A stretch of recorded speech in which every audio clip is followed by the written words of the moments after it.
Hey everybody, it's me, Erin and Elyse.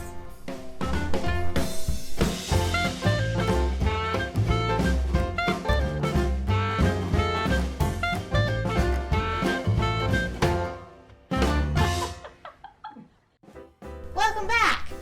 Who wants to make supper with me tonight? I'm hungry, are you? Today's recipe is Adam's choice. I gave him my grandmother's book of recipes and he picked out something that looked good.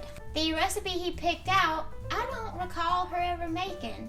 And I even asked my mama about it and she don't remember it either, but oh well, we're gonna try it now. Today's recipe is hamburger and rice casserole. It looks delicious, the recipe does. Let's make supper together, shall we? Put on your aprons. Do the bounce, apron bounce.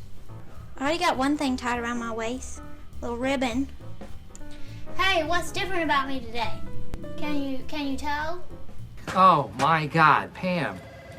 Those make you look so ugly. Pam, in order to get hotter, you take your glasses off. I don't know if it's the pollen, but my contacts are driving me absolutely crazy. So I had to wear my dorky glasses today. For this recipe, you need 3 tomatoes peeled and cut up, or you could use like 1 big can of tomatoes. And you also need 1 onion diced up. So I've already done. I see my bowls back there. First step is to brown your ground beef and your onion in some butter. Aprons just make me bounce.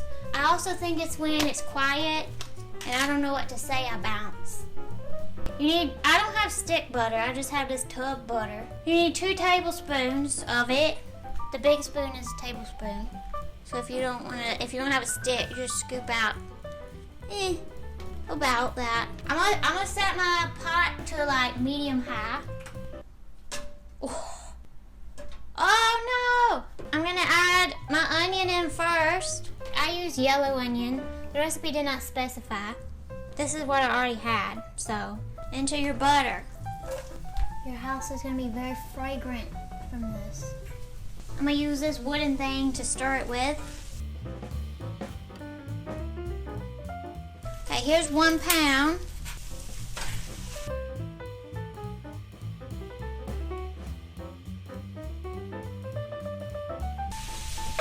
Now I gotta figure out how to just use half.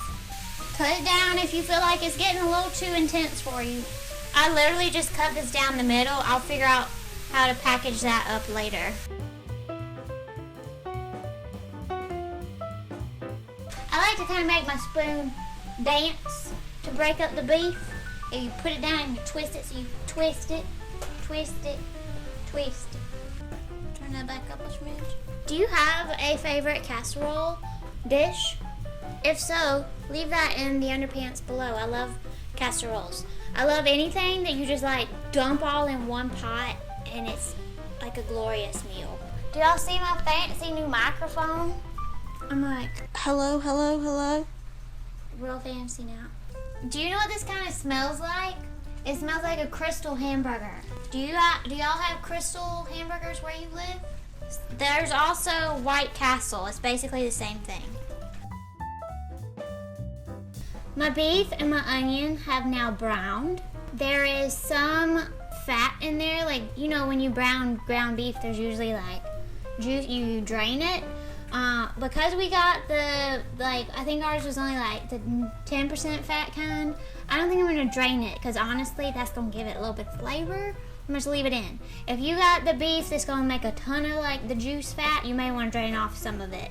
When you're at this point, you wanna add in 1 cup of rice. The recipe does not specify what type of rice, so I reckon you just use whatever you like.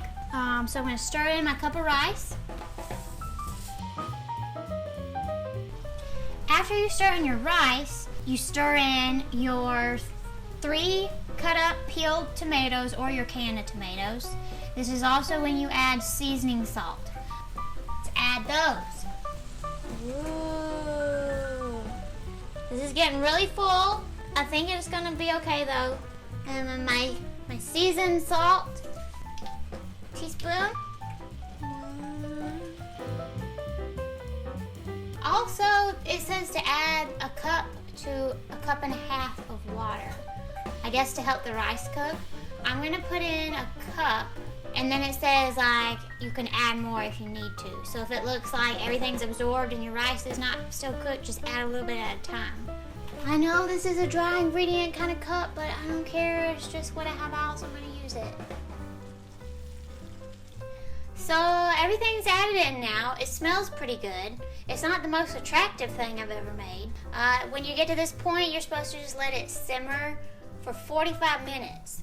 I don't think it's gonna take that long because the rice, basically this point is, the simmering is to cook the rice because everything else is pretty much cooked. I guess you wanna cook the rice and the tomatoes. I'm gonna just watch it and then I'll let y'all know just exactly how long it took. Yeah, it's an experiment. I've never made this before, so I'll see you after this has simmered for a while. Our beef rice concoction skillet supper has been cooking for about 35 minutes. So, like I said, I didn't think it would take a full 45 minutes. You just need to watch it.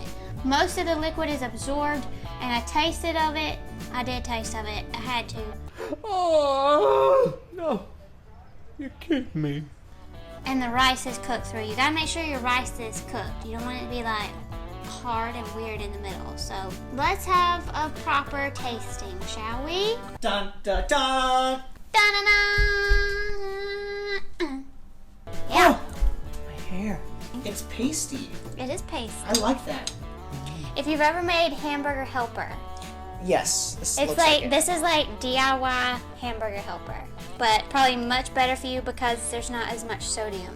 You make sure you get onion and tomato. Blow it good.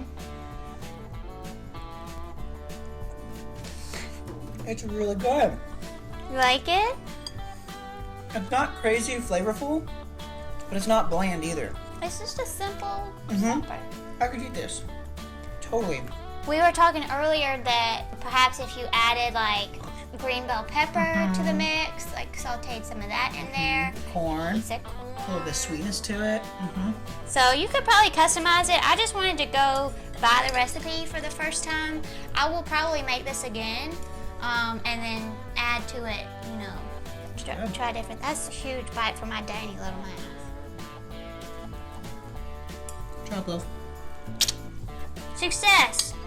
I hope you enjoyed watching me make this hamburger rice casserole. If you want me to try other things from my grandmother's recipe book, comment in the underpants below. Thanks as always for watching, and I will see you back in the kitchen next Saturday. Bye!